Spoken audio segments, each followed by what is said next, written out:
Oi, pessoal, boa noite. Estamos dando início a mais uma aula do nosso curso de hipertensão arterial do ProHeart. Hoje quem vai apresentar a aula é o João Gabriel Valaperde, que é nosso aluno de doutorado, falando sobre depressão e ansiedade no contexto da hipertensão arterial. Com a palavra, João. Pessoal, boa noite. Como a professora já me apresentou, meu nome é João. Eu sou médico formado pela UERJ e sou aluno de MD-PhD no ProHeart, e a minha tese justamente versa sobre a depressão e a ansiedade no contexto da hipertensão arterial. E aí eu vou dar uma aula breve para vocês, trazendo algumas das evidências mais recentes a respeito desse assunto, né? A gente já fala bastante sobre isso aqui, mas é sempre importante consolidar, né? Para a gente saber fazer muito bem feito o nosso arroz e feijão. Então, a hipertensão arterial sistêmica ela é uma doença crônica não transmissível, definida pelos seus níveis pressóricos, onde os benefícios do tratamento superam os riscos. E aí, as nossas diretrizes acabam definindo ela como a partir de 140 para sistólica e 90 para diastólica. Ela tem uma prevalência muito elevada no Brasil e no mundo, podendo alcançar uma cifra de 71,7% em indivíduos acima de 70 anos no nosso país. Ele é o principal fator de risco modificável que se associa com as doenças cardiovasculares, com doença renal crônica e com morte prematura. Quando a gente fala sobre a depressão, esse termo é, tem diferentes sentidos. É uma condição de etiologia variada cujo termo pode designar um sintoma, quando a gente recebe um paciente no nosso consultório e de alguma forma ele se apresenta deprimido, cabisbaixo, sem vontade de fazer as coisas, sem desejo, sem prazer por fazer as coisas, com aquela face depressiva.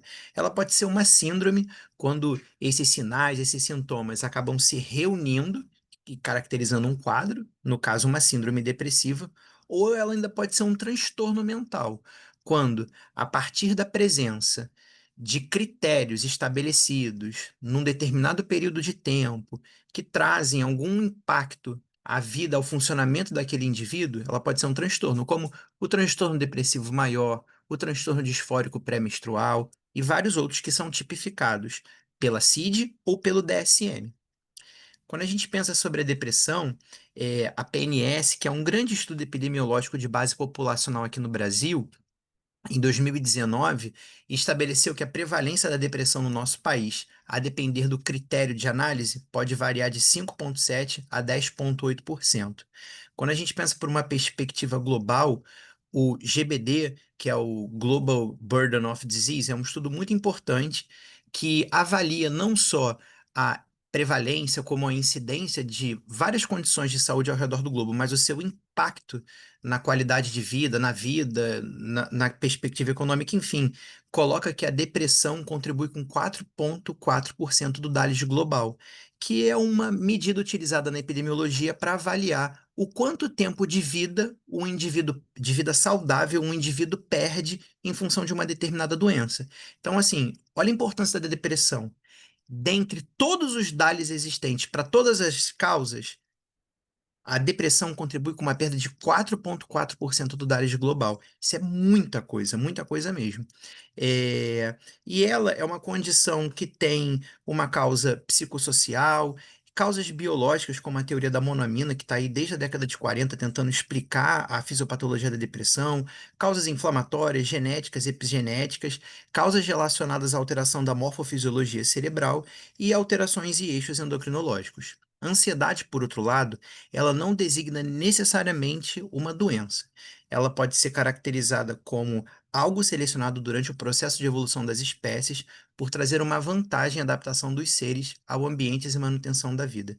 E aí, só a título de curiosidade, uma vez estava lendo que dentro dessas classificações de filogenética, o ser mais primitivo, se nós pudermos caracterizá-los dessa forma, né, a partir dessa hierarquia, que apresentam um comportamento ansioso são os peixes. E aí ela pode ser definida como ansiedade, que é isso, que é uma característica selecionada do processo de evolução, que traz vantagens à adaptação. E aí, trocando por miúdos, se nós pegarmos o nosso exemplo aqui, enquanto alunos, a ansiedade que nos move para fazer uma prova. A gente tem a consciência de que precisa estudar e existe todo um planejamento interior que te compele a tomar aquela ação em função da ansiedade. Então, ela é muito importante. Só que ela pode, em determinado momento, romper esse padrão de funcionamento normal e começar a se expressar como sintomas. E aí é o mesmo paralelo com a depressão. É o paciente que refere: olha, eu estou ansioso, eu não consigo parar de pensar a respeito de determinado assunto, eu sinto que o meu coração dispara, eu fico com a respiração acelerada e ofegante. E se tudo isso persistir e começar a impactar o funcionamento daquele indivíduo no dia a dia dele, dentro das relações dele, a ansiedade pode se tornar um transtorno. E aí, mais uma vez, tipificados tanto pelo DSM quanto a CID-10. E aí existem vários: transtorno de ansiedade generalizada, mutismo seletivo, fobia social, agorafobia e vários outros. E, mais uma vez, só mais uma curiosidade, olha que interessante, essa perspectiva da ansiedade como algo patológico é muito recente. Quem estabeleceu isso foi o Freud, e não tem muito tempo, porque ele é uma pessoa muito recente, né? Quase contemporânea à nossa história.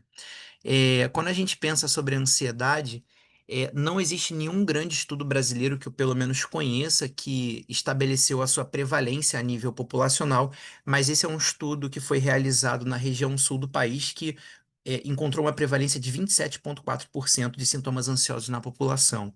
A ansiedade, um pouco menos que a depressão, contribui com DALYs de 3,6%, com uma prevalência de 301 milhões de casos ao redor do globo. E aí, ela também, assim como a depressão e como qualquer outra condição de saúde, ela tem diferentes causas, né? Existem fenômenos psicossociais envolvidos na fisiopatologia da ansiedade, questões genéticas, epigenéticas, alterações de eixos endócrinos e alguns questionamentos a respeito de alterações na circuitaria neuronal de pessoas que experimentam quadros graves de ansiedade. Peraí, pronto. Quando a gente faz uma interseção entre a depressão e a ansiedade, a gente encontra algumas coisas bem interessantes. Esse estudo aqui foi uma meta-análise que envolveu 20.782 pessoas com hipertensão.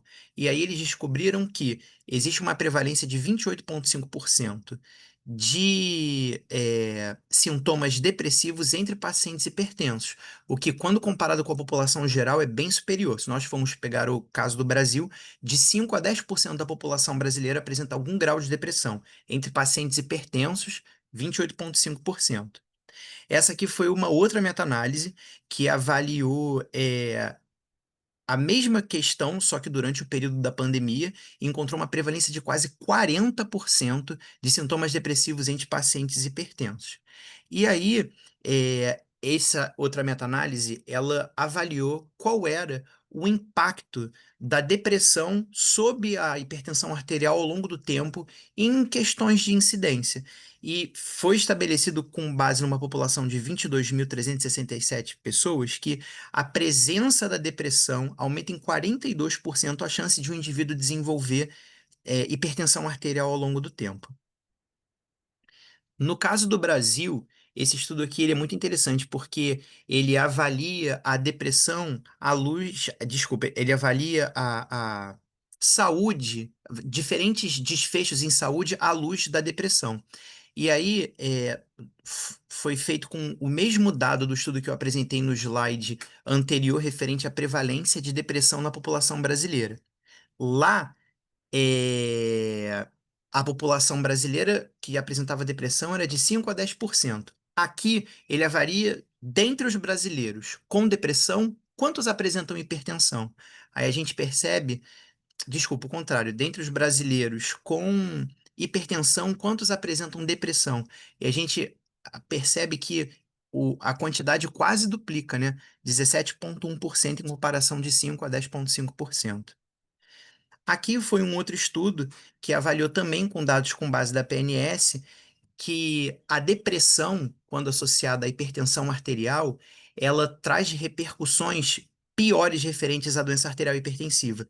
Ele investiga de que forma as lesões de órgão-alvo da hipertensão impactam a qualidade de vida e o funcionamento do indivíduo, quando ele é deprimido e quando ele não é deprimido. E aí o estudo encontra, ele estabelece que quando uma pessoa que tem hipertensão arterial sofre alguma lesão de órgão-alvo, seja ela crônica ou aguda, como uma doença renal crônica, ou como um infarto, ou como um AVE, a probabilidade dessa lesão de órgão-alvo impactar significativamente a vida dela aumenta em 36% quando essa mesma pessoa tem depressão.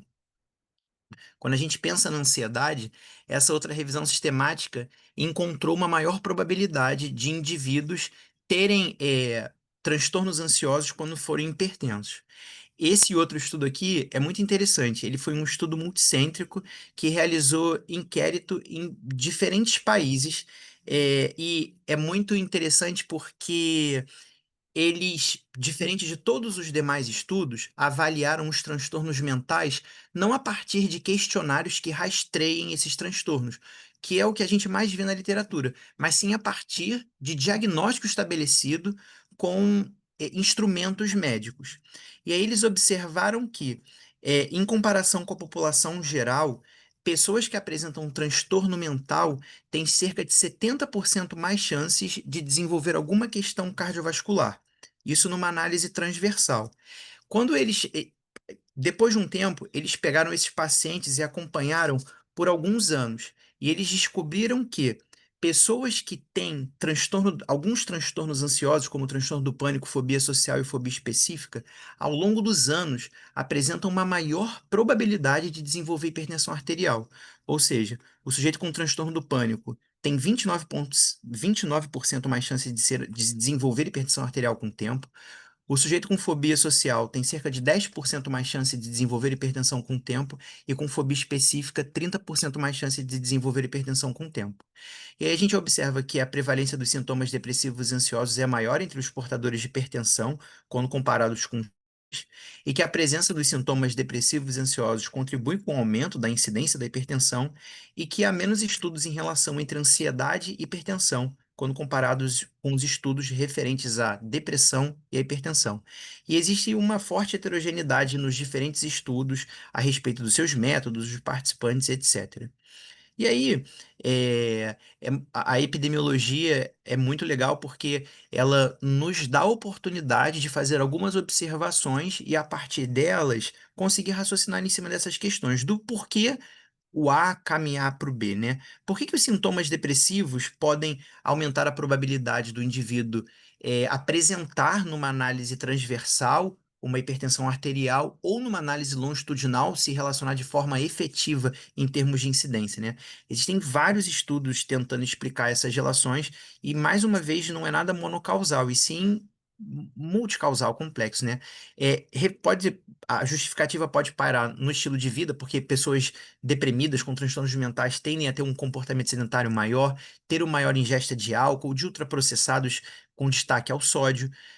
Pessoas com distúrbios depressivos têm maior problemas referentes ao sono, com privação de sono, com uma maior latência do sono e com menor tempo de sono. E a gente viu na semana passada, com a aula do outro professor, onde ele deixou bem claro a importância do sono na saúde cardiovascular. Existem alguns estudos, inclusive eu vou apresentar em outro slide, relacionando a presença de sintomas depressivos, mas principalmente transtorno depressivo mesmo, quando o paciente tem diagnóstico, com a disfunção endotelial, que é algo que está intrinsecamente relacionado à fisiopatologia da hipertensão arterial.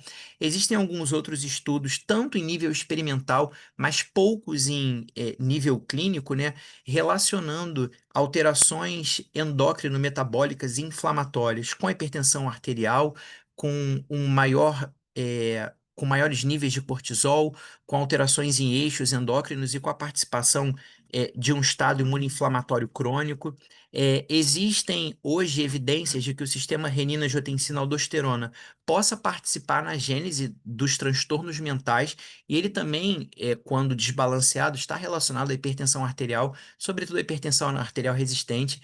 E é muito interessante porque hoje já existem alguns estudos onde estão sendo desenvolvidas medicações que possam atuar sobre o sistema renina-angiotensina-aldosterona para o tratamento de transtornos mentais, e não só o tratamento da hipertensão arterial, para a gente observar como existe uma interseção entre a fisiopatologia dessas duas condições.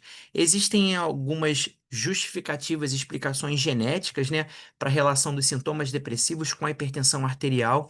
Existem até alguns genes que são os genes dos transtornos cardiometabólicos do humor que foram eh, colocados como regiões sequenciadas no DNA que se relacionam tanto com a fisiopatologia dos transtornos mentais, sobretudo para os transtornos depressivos e para a bipolaridade, e para problemas de ordem cardiovascular, com destaque para dislipidemia, diabetes e hipertensão arterial. E também existem alterações da resposta do funcionamento do sistema nervoso autônomo. Durante muito tempo, a gente acreditou que o sistema nervoso autônomo ele funcionava só naquela perspectiva da luta e fuga, da vasoconstrição e do relaxamento dos vasos, mas com o tempo foi sendo observado que o sistema nervoso autônomo ele está relacionado também a uma modulação imunoinflamatória do sujeito. E aí, a partir disso, os transtornos mentais se correlacionam de uma forma mais estável com o desenvolvimento da doença cardiovascular. Porque o que se postulava durante muito tempo é que, se o paciente, por exemplo, ele tem algum grau de ansiedade, ele pode ter uma resposta do sistema nervoso autônomo na divisão simpática mais exacerbada, que poderia gerar uma vasoconstrição e aí contribuir a partir de uma questão hemodinâmica com o desenvolvimento ou a manutenção de um quadro hipertensivo. De fato, isso tem um sentido, só que vem sendo observado que vai muito além disso e o sistema nervoso autônomo ele é capaz de despertar uma resposta inflamatória que consegue mediar várias outras respostas em termos fisiopatológicos no corpo que relacionam os transtornos mentais e a hipertensão arterial. E aí tudo isso acaba caracterizando essa fisiopatogenia de uma via para outra. E quais são as implicações clínicas disso, né? Porque a gente acaba estudando, recorrendo à literatura, se encontrando aqui para aplicar esse conhecimento aos nossos pacientes. E aí, olha só que interessante. Esse estudo aqui, ele é uma revisão sistemática com diversas meta-análises que avaliaram quais são as associações, especificamente da depressão com desfechos cardiovasculares. E aí, os pesquisadores encontraram que a depressão quando comparada a controles, desculpa, a depressão, ela, quando analisada numa perspectiva ao longo do tempo, longitudinal, em pacientes hipertensos, ela aumenta em 16% a chance de um paciente hipertenso ter uma doença cardiovascular, em 28% a chance de um paciente hipertenso infartar, em 13% a chance de um paciente ter AVE, em 4% a chance dele ter insuficiência cardíaca, e aumenta em 43% a chance dele ter dele ir a óbito por todas as causas. Ou seja, um paciente hipertenso com hipertensão, ou desculpa, um paciente hipertenso com depressão merece de nós um cuidado redobrado, não só em termos da saúde mental, mas em termos da própria saúde cardiovascular, porque esse estudo deixa bem claro que a hipertensão é capaz, que a depressão é capaz de aumentar a probabilidade de que diferentes desfechos negativos referentes à saúde cardiovascular ocorram nesse paciente. Para ansiedade, opa, parou de passar aqui. Para ansiedade, é... e olha só esse último dado aqui, né? Eu falei para mortalidade para todas as causas, mas também aumenta para mortalidade referente à doença cardiovascular e referente também à ocorrência da insuficiência cardíaca, que já é uma relação muito bem estabelecida, né? Para ansiedade, não existem tantos estudos indicando a associação entre doença cardiovascular, hipertensão arterial e ansiedade. É, mas com pouco que a gente tem, a gente consegue observar também que existem algumas associações importantes. Existe uma associação entre a presença de ansiedade e o desenvolvimento de doença arterial coronariana em pacientes hipertensos, de 26% quando comparados com o controle. A ansiedade também é capaz de aumentar a mortalidade por doença cardiovascular em cerca de 48% e a incidência para acidente vascular encefálico. E aí, existem diferentes explicações para isso. Esse estudo é um dos melhores estudos que avalia a influência dos transtornos mentais em diferentes desfechos relacionados à saúde.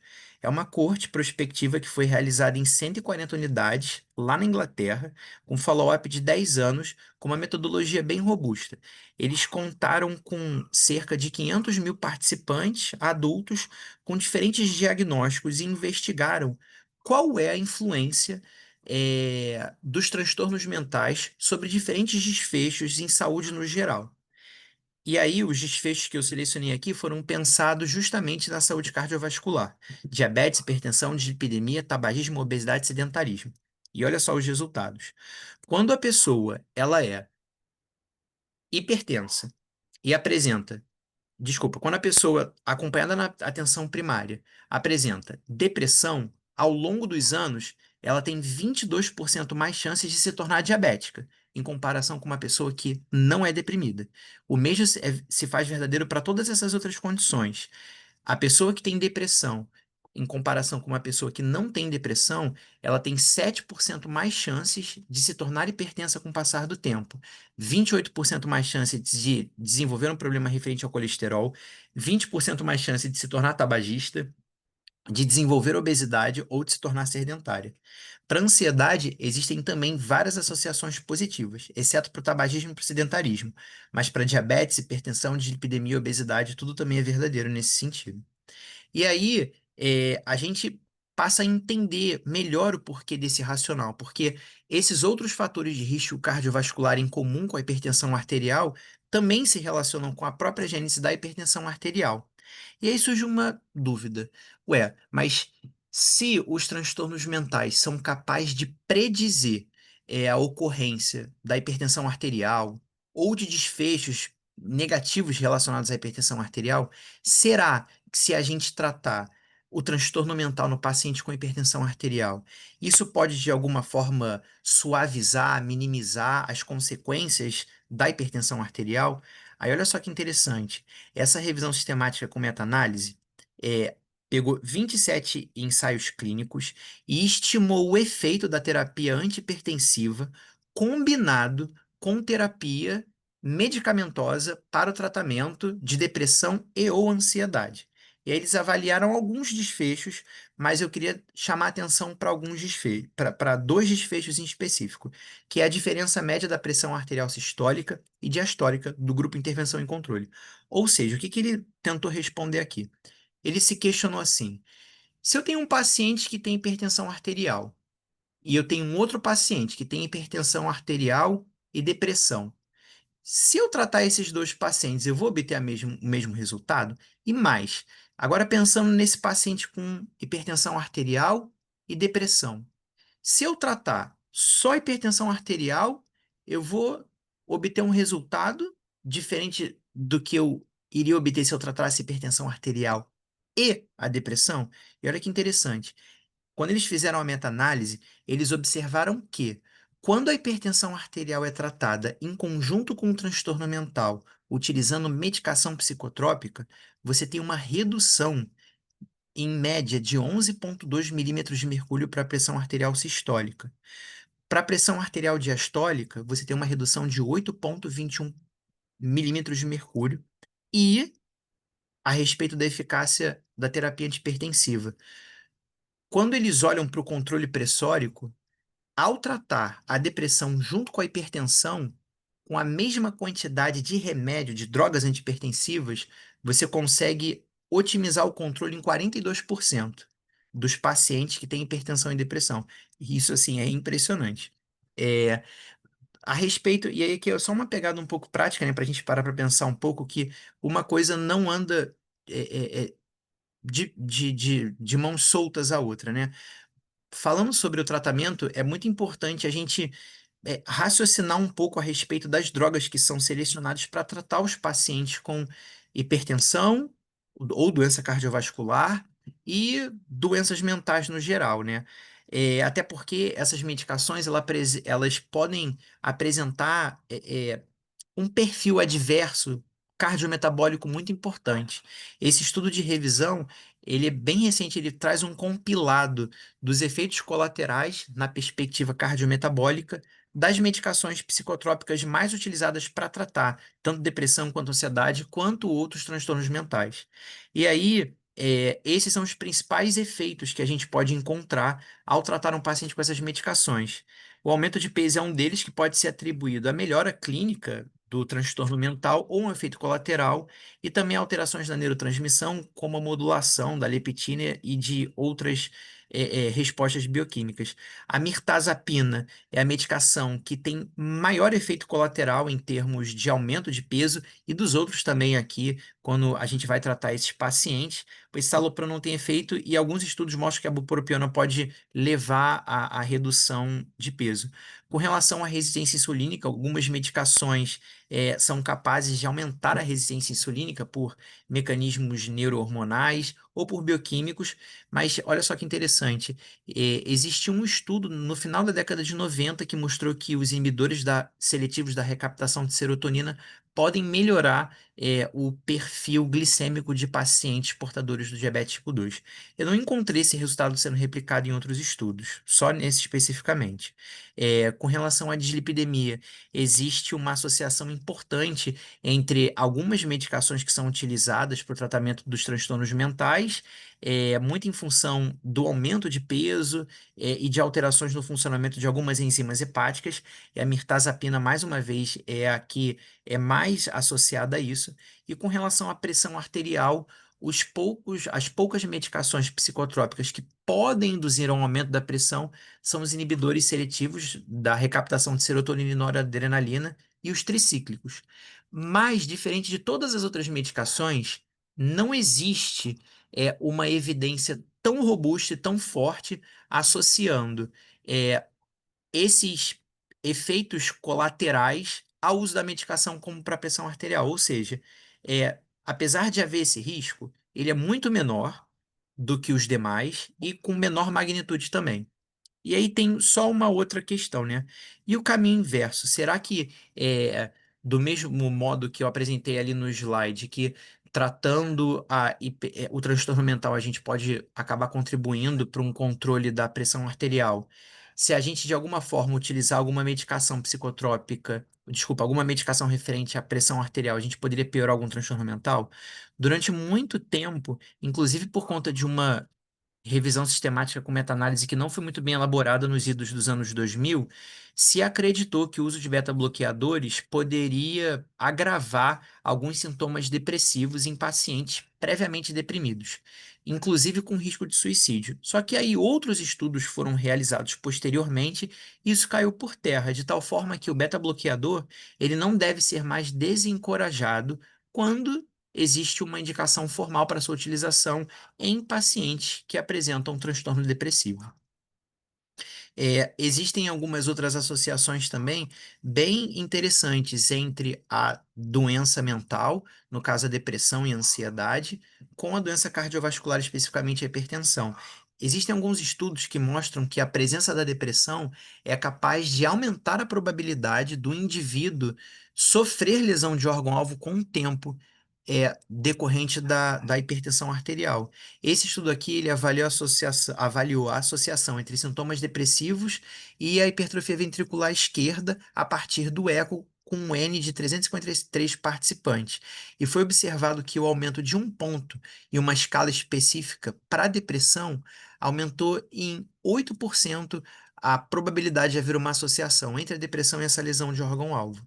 Esse outro estudo aqui ele fez uma revisão sistemática com meta-análise com 1.367 participantes, onde eles avaliaram se existia alguma relação entre a depressão e a disfunção endotelial entre pacientes hipertensos. E olha só que interessante, eles estabeleceram que existe uma relação e mais que isso, é, é, a presença da depressão ela só é capaz de se relacionar com a disfunção endotelial quando a gente pensa numa perspectiva diagnóstica. Porque o que os estudos fazem frequentemente é avaliar a depressão e a ansiedade a partir de rastreio e não diagnóstico. Essa revisão sistemática com meta-análise, ela pegou especificamente pessoas que tinham depressão a partir de um instrumento diagnóstico. Quando avaliado nessa perspectiva, aí sim a depressão ela é capaz de aumentar a probabilidade de um indivíduo ter disfunção endotelial, quando avaliada por dilatação mediada por fluxo, que é o que a gente faz no ProHeart. E aí eles viram que, quando um indivíduo tem esse diagnóstico da depressão, ele reduz em cerca de 1% a dilatação mediada por fluxo. E olha só que coisa. Tem uma outra meta-análise que estabeleceu que a queda percentual de 1% na dilatação mediada por fluxo é capaz de aumentar em 12% o risco cardiovascular de um indivíduo. Se nós extrapolarmos esse resultado para cá, se a depressão é capaz de reduzir em cerca de 3% a dilatação mediada por fluxo em pacientes hipertensos, nós poderíamos deduzir, inclusive, essa meta-análise discute isso nos seus resultados, que a depressão, portanto, pode aumentar a partir da disfunção endotelial em cerca de 36% o risco cardiovascular de pacientes hipertensos, o que é uma coisa gritante, muito, muito, muito, muito, muito importante mesmo.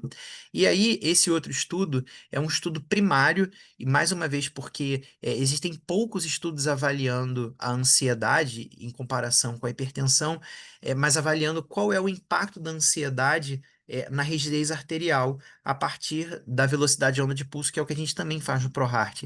E aí, eles também estabeleceram que a ansiedade, assim como a depressão, é capaz de aumentar a probabilidade, num corte transversal, de um indivíduo apresentar algum grau de rigidez arterial. Esse estudo tem algumas limitações porque ele não controla as análises deles para a depressão e ele conta com a sua amostra majoritariamente formada por mulheres. E a gente sabe que existe uma diferença muito importante na epidemiologia, na incidência e na prevalência, né, dos transtornos mentais comparadas com homens e mulheres é uma limitação importante do estudo. E aí, a gente acaba concluindo que a hipertensão é uma condição frequentemente acompanhada de comorbidades, sobretudo as psíquicas, né? No caso dos transtornos mentais, destacam-se a depressão e a ansiedade. Há evidências clínicas e epidemiológicas a respeito desse binômio, em termos relacionais, fisiopatológicos, terapêuticos e prognósticos, e que sua abordagem deve ser estruturada num paradigma biopsicossocial, né? Porque não adianta olhar para um paciente que tem hipertensão arterial sem contemplar essa dimensão do humor do paciente. Mesmo porque ficou claro aqui, com base nessas evidências, que tanto a depressão quanto a ansiedade são capazes de é, aumentar a prevalência, a incidência da hipertensão arterial, aumentar a forma como o seu desfecho é sentido na vida daquele paciente, com aquele estudo brasileiro mostrando que as lesões de órgão-alvo, tanto agudas ou crônicas, tendem a ser piores quando o paciente tem um transtorno mental por trás, quanto também aumentar a probabilidade da ocorrência de outros desfechos, como mortalidade por todas as causas ou por causas cardiovasculares. E aí a gente para que essa abordagem seja feita dessa forma, a gente tem que questionar mais a lógica do nosso ofício, né? Entender que o que a gente estuda acaba iluminando o nosso olhar e trazendo um viés positivo para a nossa prática clínica. Então, quando a gente estiver no ambulatório, é perguntar se o paciente está tomando a medicação, se ele consegue aderir, se ele conseguiu realizar os exames, mas também fazer uma pergunta que o professor Bernardo sempre falou, né? É fechar o prontuário, olhar para o paciente e perguntar: e aí, como é que você está? E aí, como é que você está se sentindo? Como é que tem sido? Eu costumo falar sempre do mesmo modo com os pacientes a respeito disso, né? Eu pergunto se ele teve algum problema de uma consulta para outra, se ele sentiu alguma dor no peito, se ele precisou ir à UPA. E depois eu falo assim: olha, eu já perguntei para você a respeito das suas medicações, perguntei a respeito de falta de ar, se o senhor tem sentido dor no peito, mas agora eu quero saber como é que você está se sentindo aqui dentro. Como é que está o coração? Como é que estão as emoções? E é muito curioso porque frequentemente os pacientes choram e começam a trazer questões que vão além de um sofrimento que faz parte da vida, né, emocional.